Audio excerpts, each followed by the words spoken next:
விஜய் யார் ஓட்ட பிரிப்பார்னு இன்னும் நிரூபிக்கப்படலைன்னு சொன்னீங்க. அது நிஜமான நிஜம்.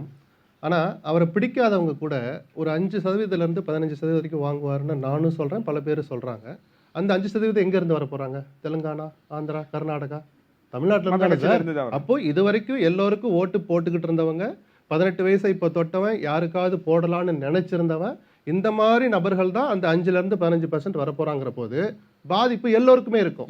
கொள்கை அரசியல் நடத்துகிற, சித்தாந்த அரசியல் நடத்துகிற சீமானுக்கும் பாதிப்பு இருக்கும். ஏன்னா, பெரும் இளைஞர் படையை அவரும் வச்சிருக்கிறார். அதனால தான் நான் சொல்லுவேன், 8.5% வாங்கி 15 வருஷ போராட்டத்திற்கு பிறகு அங்கீகாரத்தை வாங்கி இருக்கிற சீமான், அவருடைய முதல் இலக்கு, முதல் சவால், அந்த 8.5% அவர் தக்க வச்சாலே அவருடைய மிகப்பெரிய வெற்றின்னு நான் சொல்லுவேன். அந்த அளவுக்கு எல்லோருடைய வாக்குகளையும் கை வைக்க போறார் விஜய். அதனால தான் அது என்னன்னா திமுகவுக்கு ரொம்ப முக்கியமாக மாறுது. ஒரு புதிய சக்தி வருது, அதை தான் வீழ்த்தணும், அதை விட தான் பெரிய சக்தின்னு காட்டணும். 75 ஆண்டுகள் பாரம்பரியமிக்க கட்சி. திமுக நிறைய விஷயங்கள் பண்ணியிருக்காங்க. கிட்டத்தட்ட ஒரு மாற்றுத்திறனாளிகளுக்கு பிரதிநிதித்துவம் கொடுத்துருக்காங்க சார். இப்போ அண்மையில் கிட்டத்தட்ட தேர்தலே சந்திக்காமல் நேரடியாக அவர்களுக்கு நியமனம்ங்கிற அடிப்படையில் தமிழகம் முழுவதும் ஒரு 15,000 பேருக்கு மேலே இன்றைக்கி உள்ளாட்சி மன்றத்தில் பிரதிநிதிகளாக மாற்றுத்திறனாளிகள் வந்திருக்காங்க. அது மட்டும் இல்லாமல் நிறைய விஷயங்கள் திருநங்கை திருநம்பிகளுக்கு செய்த விஷயங்களாக இருக்கலாம். நீங்கள் மகளிர் விடியல் பயணம் அது இதெல்லாம் விட்டுருங்க, அதெல்லாம் ஸ்கீம்ஸ் திட்டங்கள் அதை விட்டுருங்க. நிறைய சமூக நீதி சார்ந்த விஷயங்களை நிறைய விஷயங்கள் பண்ணியிருக்காங்க திமுக. அனைத்து எல்லா விஷயங்களுக்கும் நிறைய பண்ணியிருக்காங்க.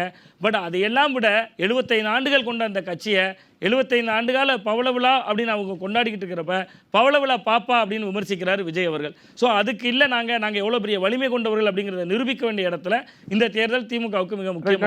நன்றி திரு சாமிநாதன். அடுத்ததாக திரு SP லட்சுமணன், உங்களுக்கான தலைப்பு வந்து 2026 சட்டப்பேரவை தேர்தல். இப்போ நம்ம திமுகவை கேட்டால் அதே மாதிரி அதிமுகவுக்கு ஏன் முக்கியம்? தமிழ்நாட்டை தாண்டி நமக்கு இருக்கிற பண வசதிப்படி ஆந்திராவில் தொடங்கி காஷ்மீர் வரைக்கும் எங்கே வேணாலும் போங்க.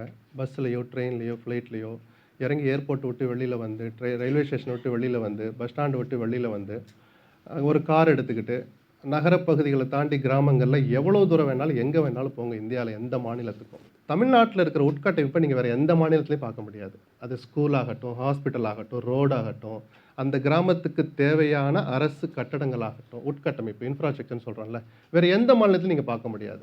இந்த வளர்ச்சிக்கு காரணம் ஊழல், பழிவாங்கல் எல்லாத்துலேயும் பங்கு இருந்தால் கூட கடந்த சுமார் 60 ஆண்டு கால திராவிட இயக்க ஆட்சிக்கு உண்டு.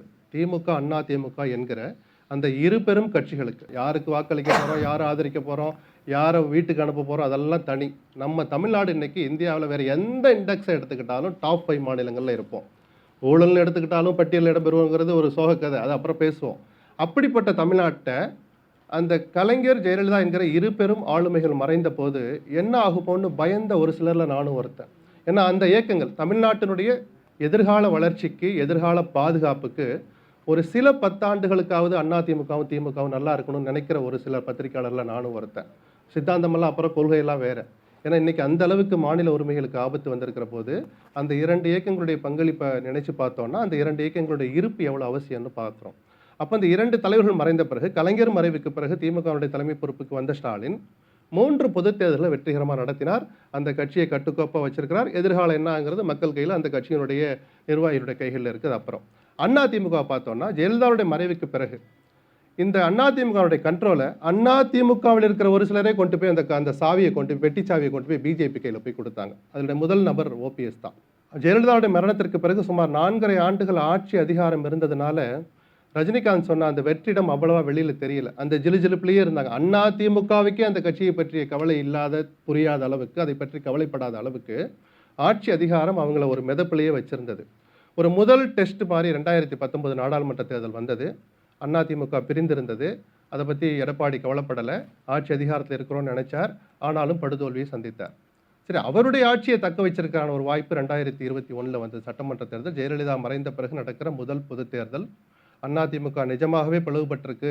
அது இடைத்தேர்தல் முடிவுகளில் தெரிஞ்சது. உங்களால் 9 தொகுதிக்கு மேலே சரிபாதி இடங்களை கூட வெற்றி பெற முடியலைங்கிற வரலாறு இருக்கு.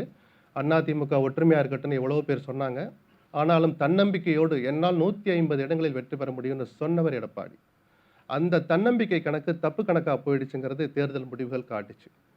சரி, ஒரு தலைவர் தன்னம்பிக்கையோடு இருக்கிறது தப்பு இல்லை, ஒரு கணக்கு தப்பாயிடுச்சு, அடுத்த கணக்கப்போ சில தவறுகளை திருத்திக்கணும், கூடுதலாக சில பாடங்களை கற்றுக்கணும். அந்த அளவு இடத்துக்கு எடப்பாடி வந்துடுவாரோன்னு நானும் கூட நினச்சேன். ஏன்னா நான் அதிமுக அரசியலை எனக்கு நினைவு தெரிஞ்ச நாள் முதலாக ஃபாலோ பண்ணிட்டு இருக்கிறேன். அதிமுக அரசியலையும் சேர்த்து கவனிக்கிறேன்.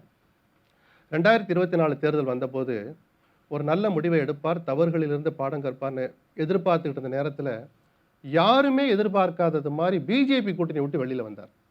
அதற்கு பிள்ளையார் சொல்லி போட்டவர், சில்மிசம் செய்தவர் அண்ணாமலை தான். தேவையில் தோழமை தொடர்கிறது என்று சொல்லியும் கூட ஜெயலலிதாவை அண்ணாவை சீண்டினார். உணர்ச்சியுள்ள எந்த அதிமுக தொண்டனும் இதை ஏற்றுக்க மாட்டான். ஆனாலும் அதை வேறு விதமாக கையாண்டிருக்கலாம். அவர் அந்த கூட்டணி விட்டு வெளியில் வந்தார். நான் தொடர்ந்து சொல்லுவேன், பிஜேபியுடனான கூட்டணி என்பது சட்டமன்ற தேர்தல் என்றால் சாபம், நாடாளுமன்ற தேர்தல் என்றால் அது வரம்.